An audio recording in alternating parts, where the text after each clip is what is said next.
Cause square 60 degree plus A plus cos square 60 degree minus A এর মান কত? আচ্ছা, এটা আমার কাছে জানতে চাওয়া হয়েছে। আমরা কি করতে পারি, আমরা এখানে যা আছে সেটাকে হচ্ছে আহ, 2 দিয়ে গুণ করে দিতে পারি না? 1/2 × 2, হাফ নিয়ে আগে তারপর 2 দিয়ে গুণ করে দিতে পারি না? তো সেটা করলে কি হয় এখানে, যে এইখানে একটা হাফ নিলাম আর হচ্ছে যা আছে ওখানে সেটাকে আমরা 2 দ্বারা গুণ করে দিলাম।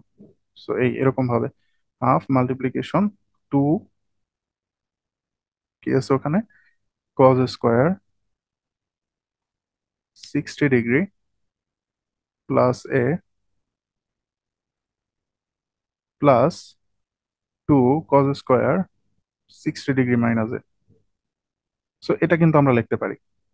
এখন এটা এটা হচ্ছে হাফ। ওকে, হাফ। এখন আমরা কি জানি, two cos square theta equal to, আমরা কি জানি, two cos square theta equal to আমরা জানি 1 প্লাস কজ টোয়াইস থিটা।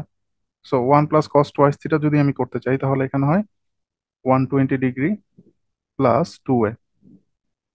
আর টু কজ স্কোয়ার থিটা এখানে 1 plus cos twice theta, 1 plus cos twice theta, অর্থাৎ 120 ডিগ্রি মাইনাস 2 এ। এরকম ভাবে আমরা পাবো। সো আমরা যদি এইটা পাই তাহলে তারপরে আমরা কি লিখতে পারি, তাহলে এখানে হাফ, 1 আর 1 যোগ করলে হয় 2 প্লাস, আচ্ছা, cos A plus B plus cos A minus B, সূত্র কি, two cos A cos B. So এই সূত্রটা যদি আমরা ইউজ করি, two cos A, cos 120 degree, cos B অর্থাৎ কজ 2 এ, এই যে এটা। সো এটা আমরা পেলাম।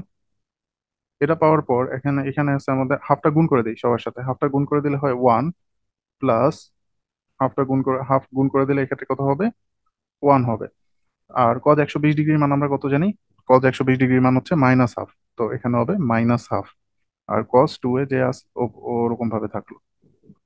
এই যে আমরা কিন্তু অ্যান্সার পেয়ে গেছি। সো এটা কত কত নাম্বার আছে অপশনে, এটা অপশন এতে আছে। সো অ্যান্সার হবে অপশন এ।